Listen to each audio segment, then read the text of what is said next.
Halo guys, jumpa lagi dalam film tegang. Mudah-mudahan kalian yang lagi dalam keadaan lemes, admin dapat membuat kalian tegang. Belakangan ini, di dunia perfilman, sempat dihebohkan dengan munculnya trailer dari film Spider-Man keluaran Marvel terbaru, yaitu Spider-Man No Way Home. Di trailer ini, tampak Spider-Man berkolaborasi dengan Doctor Strange. Namun, bukan hal itu yang membuat heboh. Akan tetapi, kehadiran rival abadi Spider-Man, yaitu Green Goblin dan juga Dr. Octopus. Kehadiran para penjahat atau yang biasa dikenal dengan Spider-Man villains ini membuat beberapa streamer-streamer di YouTube membuat video reaksi yang sangat mengagetkan dan menghebohkan. Nah, beberapa dari kalian mungkin bertanya, kenapa ya mereka sangat heboh terhadap Spider-Man villains ini? Pada kesempatan kali ini, kami akan mengupas lebih detail mengenai Green Goblin dan Dr. Octopus yang muncul pada trailer Spider-Man No Way Home. Sebelum dimulai pembahasannya, jangan lupa like dan subscribe karena subscribe itu gratis, namun dengan melakukannya, kalian sudah mendukung admin agar tegang selalu.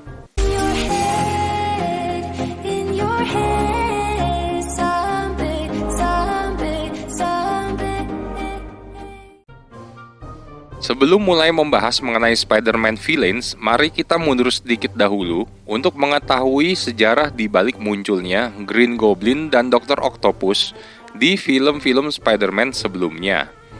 Film Spider-Man yang dibuat pada era milenial muncul pertama kali pada tahun 2002, dan kali itu Spider-Man diperani oleh Tobey Maguire.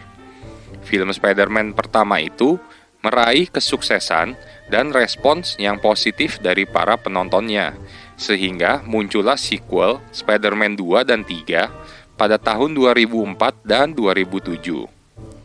Setelah selesainya trilogi Spider-Man versi Tobey Maguire, film Spider-Man selanjutnya yang dibuat adalah The Amazing Spider-Man dan The Amazing Spider-Man kedua yang dirilis pada tahun 2012 dan 2014. Spider-Man kala itu diperankan oleh Andrew Garfield. Film Spider-Man dari tahun 2002 hingga The Amazing Spider-Man 2 pada tahun 2014 didistribusikan oleh perusahaan Sony Picture Releasing, sehingga film-film itu biasanya disebut oleh penonton sebagai film Spider-Man di Sony Universe. Pada tahun 2015, Sony melanjutkan Spider-Man dengan bekerja bersama Marvel Studio dan menciptakan sosok Spider-Man baru yang diperankan oleh Tom Holland, yang masih terus diperankannya hingga Spider-Man No Way Home nanti. Film-film Spider-Man yang diperankan oleh Tom Holland ini disebut penonton sebagai Spider-Man di Marvel Cinematic Universe. Jadi saat ini kita mengetahui ada dua sosok Spider-Man, yakni versinya Sony Universe yang diperankan oleh Tobey Maguire dan Andrew Garfield, serta versinya Marvel Cinematic Universe yang diperankan oleh Tom Holland.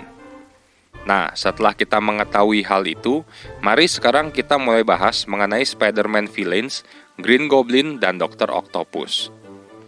Kita mulai dari Green Goblin. Karakter Green Goblin pertama kali muncul di komik The Amazing Spider-Man tahun 1964 yang diciptakan oleh Stan Lee dan Steve Ditko. Setelah kemunculan pertamanya, Green Goblin kembali terus dipopulerkan di komik-komik Spider-Man edisi berikutnya, sehingga membuat dirinya menjadi Spider-Man villain yang populer dan banyak dikenal oleh masyarakat. Di film Spider-Man, Green Goblin muncul di Spider-Man versi Sony Universe, yakni di Spider-Man 1, Spider-Man 3, dan The Amazing Spider-Man 2. Di Spider-Man 1 yang dirilis tahun 2002, Green Goblin yang bernama asli Norman Osborn diperani oleh Willem Dafoe. Di dalam film itu, Norman Osborn menjadi sosok Green Goblin setelah melakukan eksperimen terhadap dirinya sendiri. Dan dia terbunuh oleh senjatanya sendiri setelah Spider-Man berhasil menghindar dari serangannya.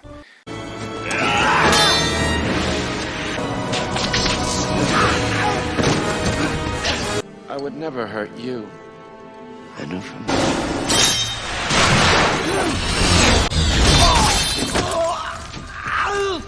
Don't tell Harry.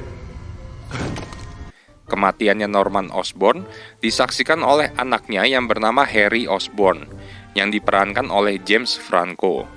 Dan di film Spider-Man 3 yang dirilis tahun 2007, Harry berusaha membalas dendam atas kematian ayahnya dengan memakai kembali jubahnya Green Goblin. Namun di akhir film, Green Goblin yang tersadar bahwa kematian ayahnya bukan karena salahnya Spider-Man, terbunuh setelah berusaha menolong Spider-Man melawan Sandman dan juga Venom. Been better. I should never have hurt you. You're my friend.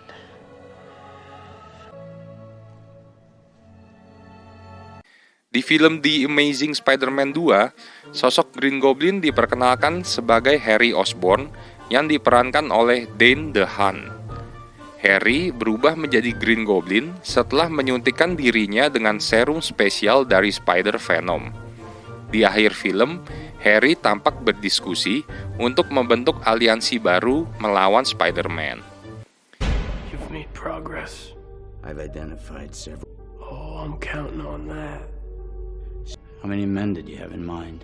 I want to keep it small. Alexis Savage, currently serving a life sentence. Ketiga versi Green Goblin semuanya hanya muncul di film Spider-Man versi Sony Universe dan belum pernah muncul sama sekali di film Spider-Man versi Marvel Cinematic Universe. Di trailer Spider-Man No Way Home sendiri, tampak Doctor Strange sempat mengucapkan sebuah kalimat multiverse.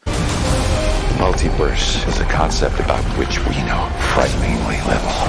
Yang admin asumsikan merupakan singkatan dari multi-universe yang artinya banyak dunia atau banyak universe.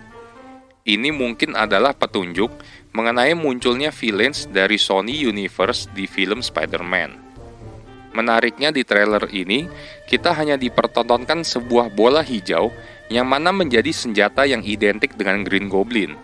Tetapi kita ditinggalkan dengan bertanya-tanya, kira-kira Green Goblin versi mana yang akan muncul nanti di film Spider-Man No Way Home? Atau akankah ada sosok Green Goblin yang baru?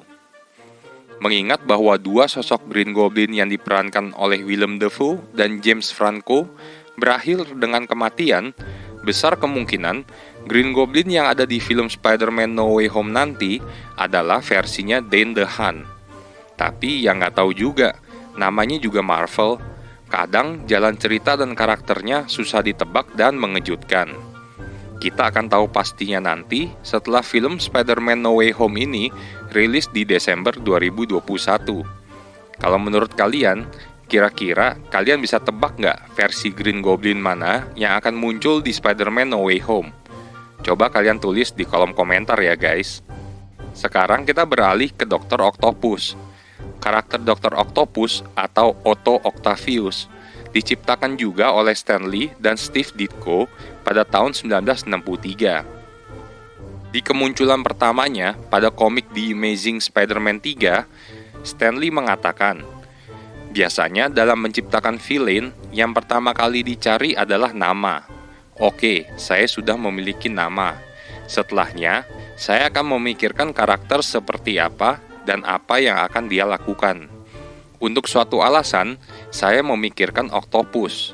Saya ingin seseorang dipanggil dengan nama Octopus, dan saya mau dia memiliki lengan-lengan ekstra untuk bermain. Dan muncullah karakter Dr. Octopus. Dr. Octopus muncul di film Spider-Man 2 tahun 2004 yang diperankan oleh Alfred Molina. Dalam film diceritakan bahwa Dr. Octopus lahir dari eksperimental reaktor fusi yang gagal, membuat dia kehilangan akal dan berambisi menciptakan reaktor fusi yang baru. Dalam meraih ambisinya, Dr. Octopus menghalalkan segala cara hingga Spider-Man berusaha menghentikannya. Di akhir film, Dr. Octopus yang sadar akan perbuatannya mengorbankan diri dan menghancurkan eksperimennya. Yang membuat heboh para penonton semuanya adalah dalam trailernya Spider-Man No Way Home, karakter Dr. Octopus masih diperankan oleh orang yang sama, yaitu Alfred Molina, setelah 17 tahun berlalu. Bahkan dalam sebuah wawancara, Alfred Molina sendiri mengatakan dia tidak percaya akan dapat memerankan karakter Dr. Octopus lagi, mengingat usianya sudah menginjak 68 tahun. Namun dengan teknologi CGI, apalagi yang mengerjakannya Marvel Studio, bukan kaleng-kaleng, membuat karakter Dr. Octopus kembali dapat dihadirkan dengan wajah semuda 17 tahun yang lalu. Gak heran untuk kalian yang baru mengenal Spider-Man hanya versi Marvel Universe saja, atau kalian yang masih bocil, mungkin heran kenapa reaksi para streamer begitu heboh saat wajah Dr. Octopus pertama kali dihadirkan di trailer ini. Well, terjawab sudah untuk kalian yang penasaran. Demikian kira-kira penjelasan film tegang mengenai sosok Green Goblin dan Dr. Octopus yang hadir di trailer Spider-Man No Way Home. Tentunya, kalian pasti penasaran dan gak sabaran untuk segera menonton filmnya. Well, saran dari Mimin, sembari menunggu, mungkin kalian bisa coba nonton-nonton dulu film Spider-Man sebelumnya. Khususnya bagi kalian yang belum pernah menonton film Spider-Man versinya Sony Universe, agar nantinya kalian gak bingung saat nonton film Spider-Man No Way Home yang akan dirilis Desember 2021 nanti. Jangan lupa untuk pencet tombol like dan tinggalkan komen, serta subscribe channel kami agar kalian tidak ketinggalan konten-konten film tegang yang lainnya juga ya guys. Terima kasih dan bye-bye guys.